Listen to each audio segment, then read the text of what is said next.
Hello, can you hear me?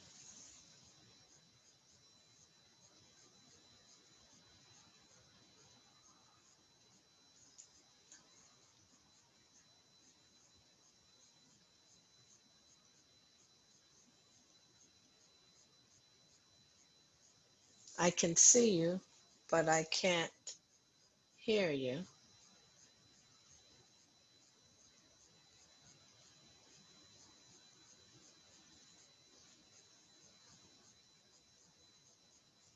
I was trying to give a couple of minutes to see if anyone else showed up. I know what bedtime is like.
Yeah, I'm going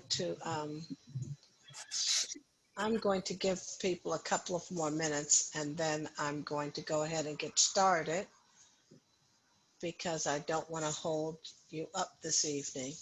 Uh, I'm hoping that you can hear me because I can't tell.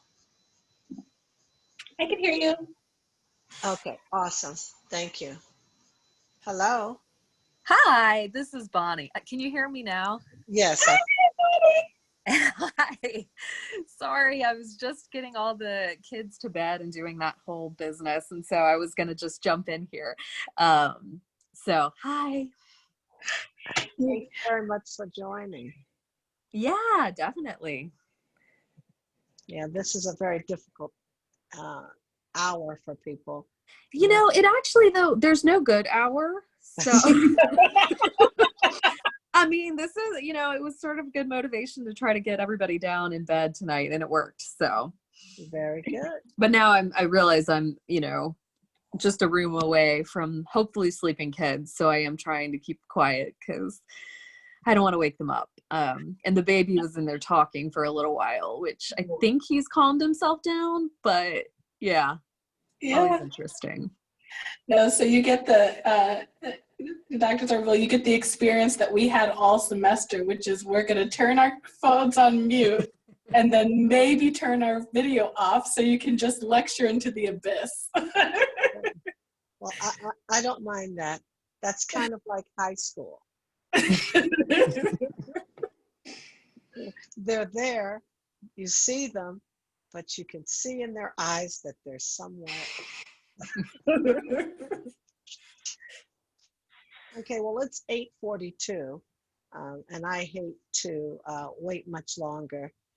So I'm going to go ahead and get started because this is something that I feel very passionately about, and it's one of the things that Grand Magnolia practices every day and hopefully almost every moment of the day because reading is empowerment.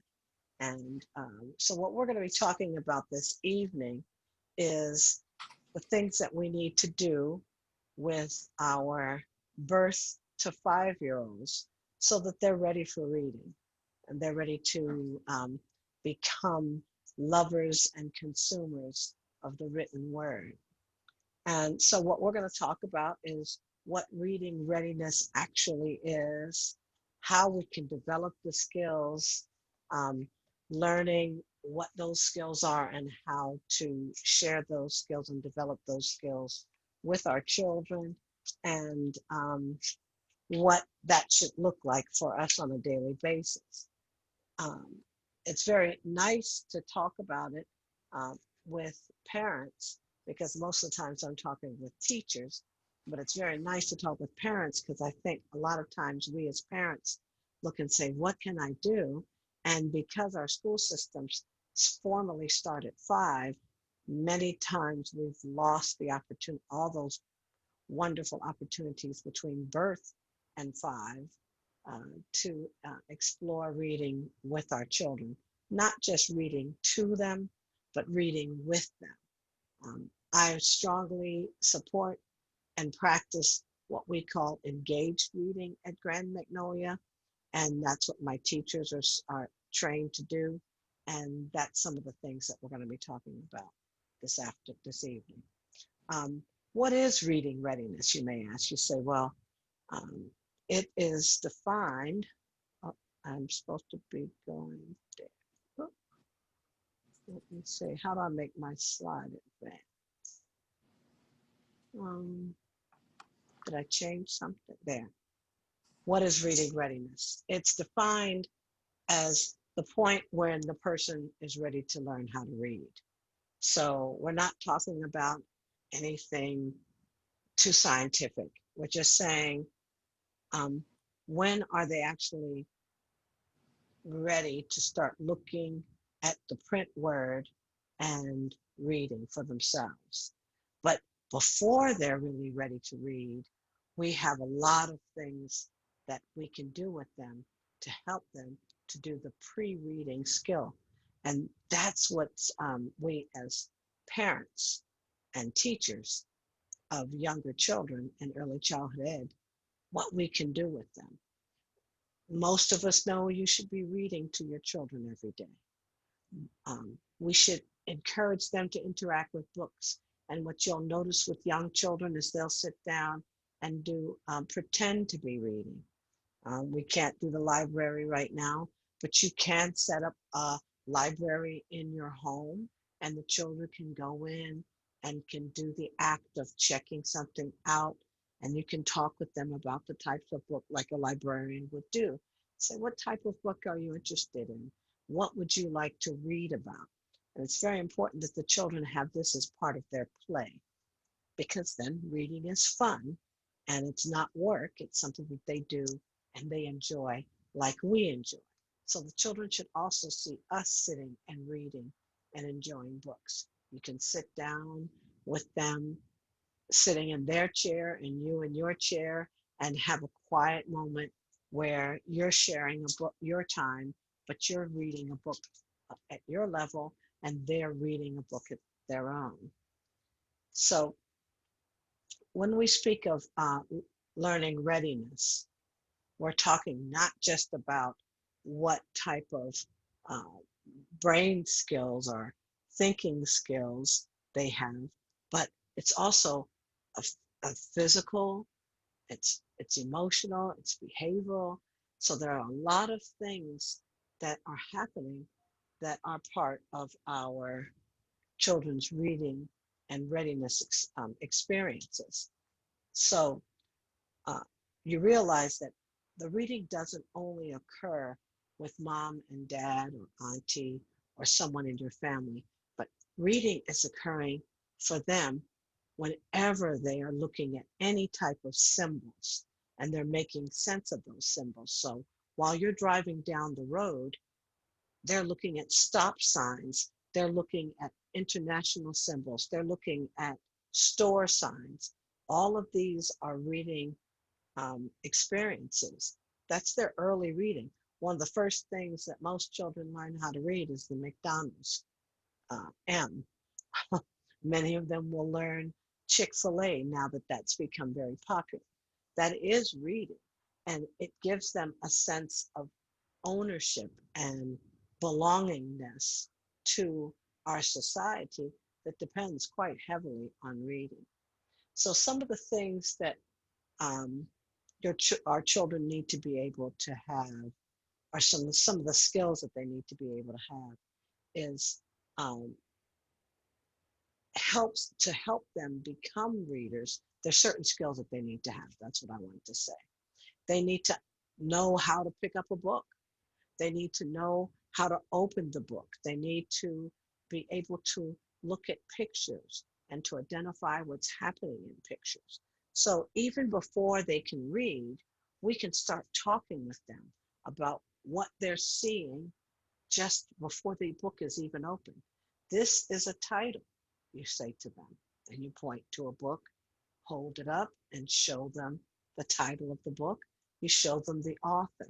You show them when they open the book what the first page is, usually the title, and it has the author repeated. And they can start to think about what's inside that book, what story is going to come out of this book. And and if we're excited, they're excited because they're learning from us and our experiences with them. So you might look and you might see a picture of a dragon on the front of the book and ask a child, well, what do you think this book is about? What do you think?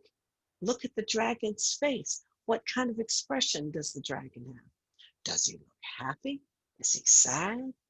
What do you think is happening in this cover of this book? Does the dragon inside? Is he outside? Does he have something in his hands? So there are a lot of things that you can do just to pull them in and make them engaged even before you have started to tell the story. You're giving them the skill of what joy is of reading and exploring and engaging with the print um, on the papers. So there are many skills that we consider to be pre-reading skills. And this is not in any order. These are just the 6 major things that I wanted to talk with you about this evening. We want to have an awareness of um, what print is. So we first introduced the children to print just by talking about the alphabet. We do the alphabet song. We teach them the alphabet just out of context. But then once they start looking at books with you, which should start very young, you can start to tell them that these are the letters that we're talking about when we sing the alphabet song. These are letters and they make up words. And so then they have the knowledge of the letter, and then they have the knowledge that the letters are actually printed on paper and that this is how we share things with each other. So we want to make sure that they have an awareness of how to hold the book, how to open and turn the pages. When children are very young, they don't even recognize that the letters have a position that they should be on the paper. And you'll notice that many of the books written for early childhood education are just picture books when they're very young. And it doesn't really matter that they hold it a particular way, but we do start to teach them with those images that we want to start looking at the book and opening it. And that's how we start to explore reading and to understand how we share words with each other and stories with each other. Now, you'll also notice that when your children are in your home and you're in the kitchen, there's so many letters and words that you can share with them.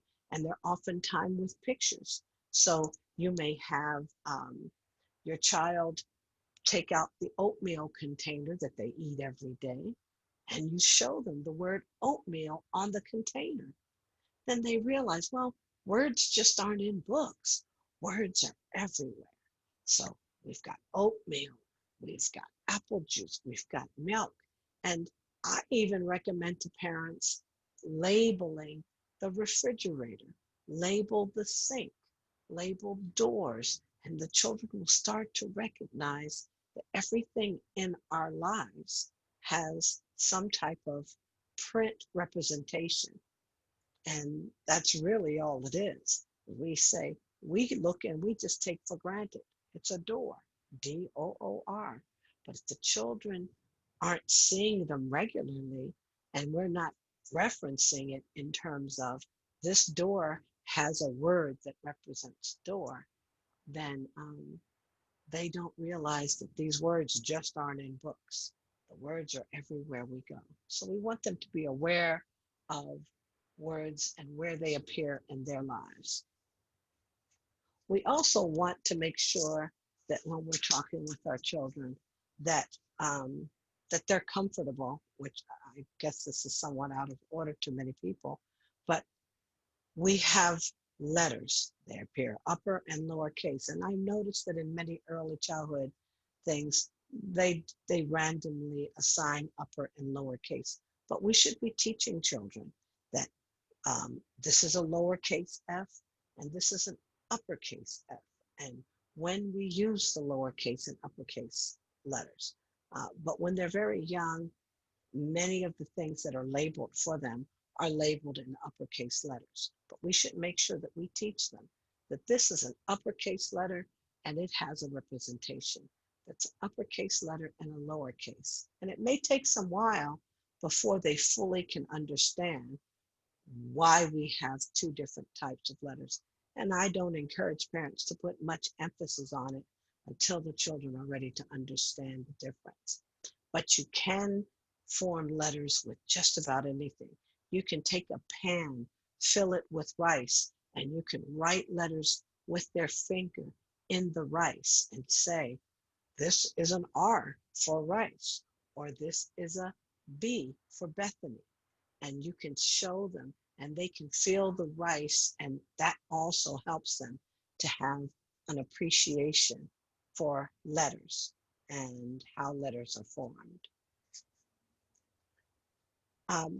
What I think is very fascinating in early childhood education is that we do a lot of very cute songs and rhymes and riddles with them. And what that does is it helps them to develop their phonological awareness. They can hear and identify sounds even before they really understand. And they have rhyming in most all of their cute little ditties that we sing with them. So what that does is it helps them to realize that letters, when they're put together into words, they have sounds.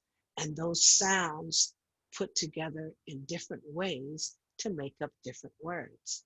Um, but it's very fun for them to have rhyming.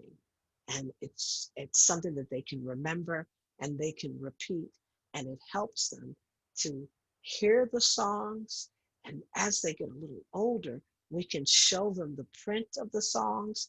We can even buy books that have rhymes in them so that they can learn the rhymes. And then it's a play reading activity for them because they know the words to the rhyme. And now they've taken a book and they're reading because they can start to identify what the words look like in print, not just in their hearing and the sound. So that's really very helpful for them. And that's how we should be using most all of the things that we find very fun and cute to do with the children.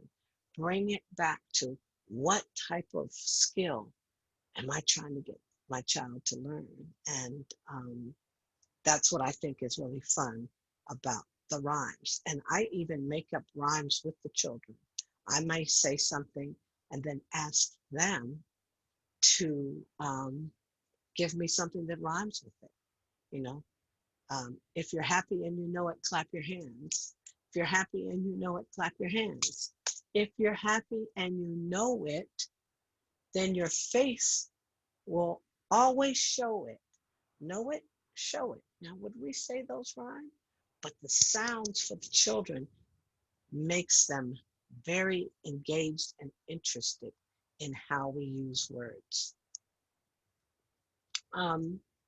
It's very important that we are sure that our children have a strong listening ability.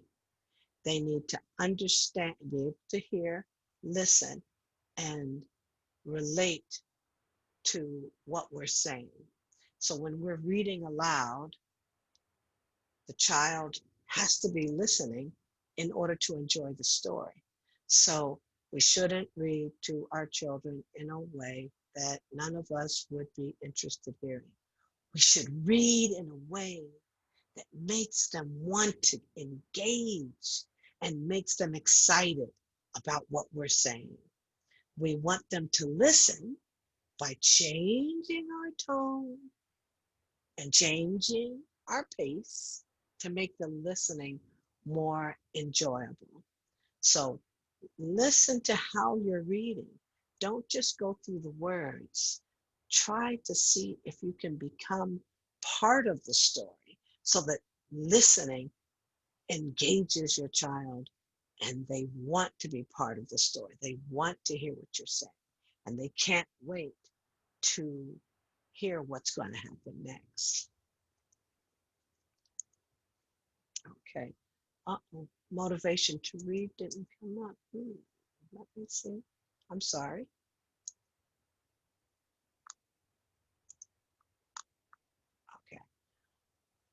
Okay. What makes a child interested in reading? Why is it that some children seem anxious to read and others don't?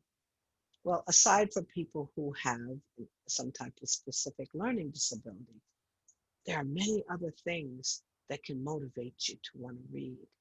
Um, some children love fantasy, so their motivation is to be able to sit and to go into these fantastical words that exist in books. Other people are interested in the facts. So we want to make sure that we offer both because you never really know what is going to engage the child. When I'm using nonfiction with my students, I am making sure that they understand we are learning something that if we didn't have this book, we wouldn't know. So we may be learning about kangaroos or uh, macaws or whatever, spiders or whatever they happen to be interested in a nonfiction book is just as valuable because sometimes the motivation to read is to get information. So as you're reading these nonfiction books, you might want to say to the person, the child, uh, what do you think a, a spider might eat? Or where do you think you might be able to find a shark? Something like that. Even though it's a nonfiction book and they're learning some science or social studies or whatever you happen to be reading about, the children are fascinated because many of these facts are new to them. So we want to make sure that we give them every opportunity to be motivated to read. So the last thing I thought I might like to do is to make some suggestions about pre-reading activities. And I tried to talk through them as quickly as possible about some of the things that you can do with your children at home to engage them in reading and to make books fun and interesting for them. And that's what this list is.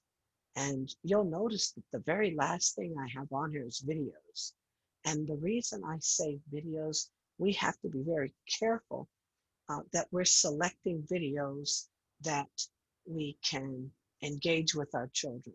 We don't want it to be mindlessly watching videos, but imagine if you introduce your child to a book and your lesson plan includes reading the book, talking about the book, looking at the pictures and telling alternate endings or alternate storylines in the books. And then you sit down and you can look at the video together and you can talk about whether it's the same as the book that we read together or where they see differences. They can compare and contrast the experiences. So videos are not without value. It's just that you have to be mindful of what your goals are in letting your children participate in videos. Well, I hope this has been helpful. And I've enjoyed talking about it. It's something that I feel passionate about, is working with the children at very young ages and helping them to develop a passion and a love for reading. And if you have any questions, I'm here to answer them.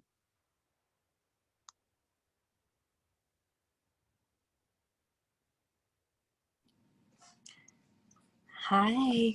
I don't have any questions, but I just wanted to say thank you so much for sharing all of that information. It's really useful. My 18-month-old, which is hard to believe that he's 18 months old, but he is really starting to get into books now, more so than he has been. So these are all just really, really good ideas and things to keep in mind with him. It's also been fun because his sisters, who are 4.5, they like to read to him, which is really sweet. I don't know if you're seeing much of that, Janelle. But that's a really cool part of this too, and just sharing that love of reading. And so, yeah, lots of good information here. So thank you. Thank you very much. Yeah. Reading, woo! No, with Roland, not as much. He is definitely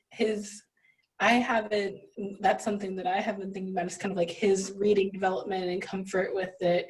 You know, he's he's still in the stage where he is like getting a feel for and being comfortable with like reading. And so I think the emotional piece is like, and definitely being aware of what is his draw, like what is he interested in and engaging. It's good reminders. Yeah.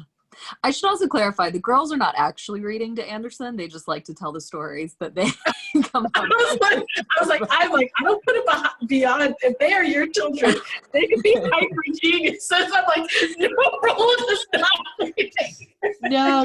They sit and they'll tell their version of the story, which he oftentimes will want to like flip ahead and go to, he has pages that are his favorites, but they're trying to tell their version of the story. So Well, that's free reading. That's awesome. It's great that they have a passion that they can share with. Yeah. No, it's very, very good. It's good to see your face, Bonnie. I know. It is nice to see both of you, and hopefully in some near future we can see in person and let all the kids play and do all of that. But yeah, it is nice to virtually see you. Yes, definitely. Thank you for joining. And the kids have stayed quiet, so I think that it was a false alarm when he started talking to himself at the beginning of this. So he talked himself to sleep, so we're good. Maybe he was telling himself a story. He might have been. Yeah. All right. Well, thank you. Take care. Thank you very much. All right. Take care. Bye-bye. Bye-bye.